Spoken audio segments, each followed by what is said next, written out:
Number 3 is related to number 2.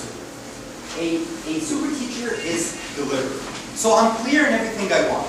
But why do I want these certain things? Because I am deliberate. And as we said before, being a deliberate teacher means that you mean everything that you say or do.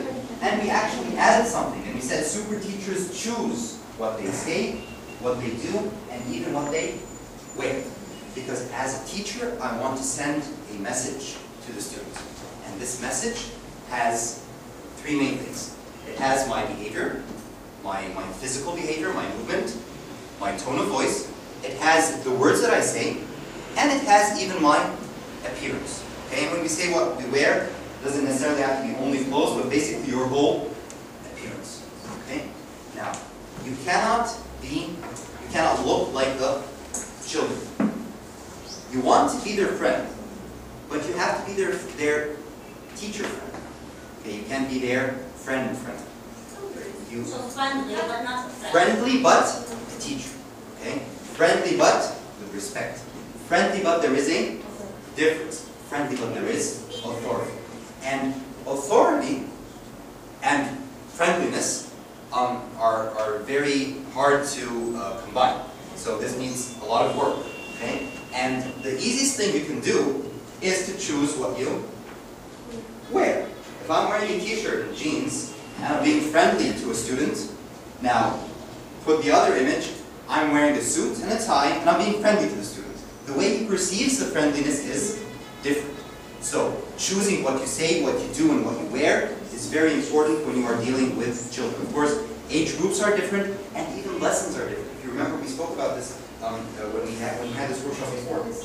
Yes, we said that if I have, I wear casual dress. Okay, I don't wear jeans and t-shirt maybe, but I just wear a simple shirt and maybe jeans, maybe gray pants, for example. And then today, I have an extra important lesson. I have something very important to say. I'm not going to wear my usual clothes. I'm going to dress up as I dress up for an event. When you go to a wedding, do you wear the same clothes you wear at work, for example? No, you don't. Why? Because this is an important event. So if I wear appropriately for the important event, which is the important lesson today, the kids will understand this message as soon as they see it. Okay? And this is also reflected in what I say and what I do. So I am deliberate. Final point here, why are we deliberate? Because we have a mission. And that's why we started last time with our mission statement. I have a mission. I want to teach these kids math. And I want to teach them how to think. I want to teach them how to reason. I want to teach them how to be fair. I want to teach them how not to make fun of someone who is fat, of someone who is light colored, has light colored skin, someone who has dark colored skin, someone who reads a lot of books, someone who's not very funny, someone who's lazy, someone who's funny, a bully. I need to, but these are your mission statements. I'm just giving examples. So each one of us believes that I should teach this student something major, something important. I have to be deliberate all day long in order to deliver my message. Okay? Please remember this point. We will use it as much as possible as we go through the 14 remaining points. A super teacher is consistent. A super teacher is consistent. And here I want to grab the attention of all the key stage heads, is that how you call it? And heads of departments, teachers / administrators, people with responsibility. Consistency. I must be consistent in my classroom. All teachers in a certain grade level or a certain classroom should be consistent. The whole school policy should be consistent. Now what does that mean? Consistency means not changing. Okay? Moving in one direction consistently the whole time. Now, look at these points very, very well. Children remember very well. And I think that as teachers, we all agree that students, or children in general, remember very, very well. And as parents, for those of you who have children, you know, they remember very well. Okay? And are easily confused by lack of consistency. Okay?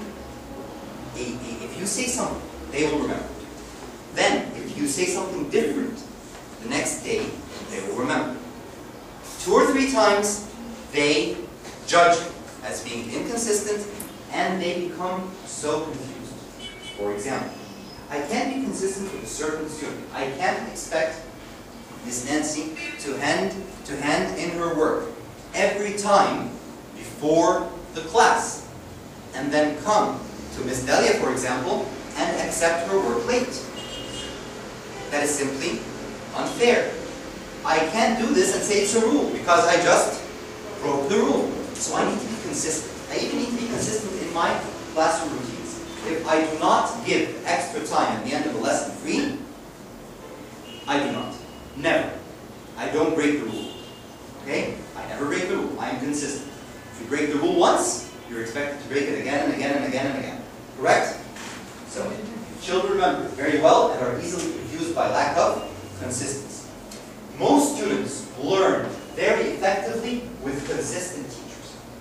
Research has proven that if you are consistent, if you are determined to go your own way, you have certain rules, you have certain methods, and you do this every single time, and you do not break your policy ever, students tend to respect that and learn and comply. Some students wait for the opportunity when a teacher starts becoming inconsistent. Why?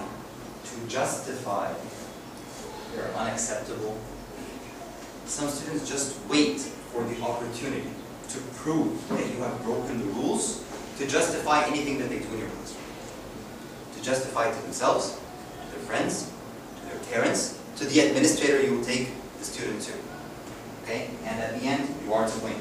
Because the lack of consistency has given the misbehaving student a justifiable method or a justifiable road to misbehaving and disrupting your class. Consistency should be evident in your rules and your expectations. Okay? Some teachers start out the year with high expectations. We're going to talk again about high expectations today. And then, as the year goes by, they start losing interest. They start becoming burned out, like we talked about before. They start getting bored. They start reviewing their expectations. These students will never reach the expectations ever. And then the expectation bar just goes lower. This in itself is inconsistency. And down the road, you will lose completely some students who will say at the beginning of the year, you told us that you expect us to do great, that you expect us to get this grade. You told us this and that. And then by the end of the year, you just left us. You abandoned us. You stopped believing in us. I'm not going to work again. I'm not going to listen to you again. Okay? So we have to be consistent. In the rules, we have to enforce the rules without any exceptions.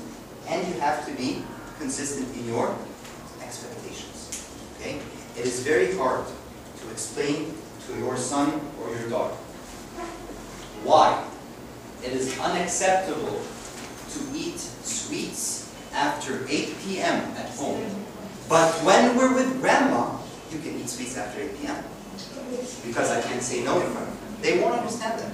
All they will understand is that you are being inconsistent. You're not enforcing the rules. So if I eat sweets after 8 p.m. at home, you can't tell me I'm wrong. And if you tell me I'm wrong, I'm not going to believe you. If you force me, I'm going to be mad. You are consistent, but grandma is not. Yes. Then you should speak with. Okay. So this is a problem. Okay, parents. All parents have, especially with mother and mother. That is it. However, in your classroom, you are the father, you are the mother, you are the grandfather, you are the grandmother, you are everything. There is no interference in your classroom. So you have to be consistent in your classroom. It's unjustifiable, okay, to be inconsistent in your classroom. You can never do it. Okay, so a super teacher is consistent, goes one way the whole time, never breaks the rules, no exceptions, doesn't change the method, And if the method is changed, it is changed in a way that is deliberate. Okay? For example, I have a certain new rule to add. Okay? What happens? At the beginning of the year, the rules are all theoretical. I probably got them from a book or something. And then I just go and deliver these rules and tell the students all the rules. Then as time goes by, I realized that there was a rule I needed to add. So I just add a new rule. Then as time goes by, I add a new rule. They're not going to follow any of the rules, old or new. But if you are deliberate in adding a new rule, perhaps this will make them in some way be convinced. For example, when we started out the year, my expectations of you were a little bit lower.